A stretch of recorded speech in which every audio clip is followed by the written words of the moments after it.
Ladies and gentlemen, crab apple. Well, according to my source, crab apple flowers can range from pure white to deep pink, and their apples can be red or yellow. The long flowering period makes them excellent pollination partners for cultivated apples.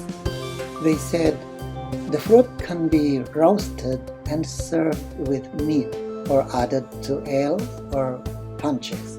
More commonly, it is used to make crab apple jelly and as a natural source of pectin for setting jams. And you know what? I think this is interesting. They are the wild ancestors of our commercial apples. Yeah.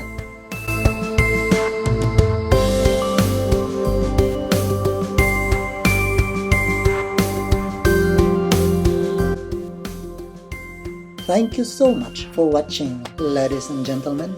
Please don't forget to subscribe and like as well. I love you all so much.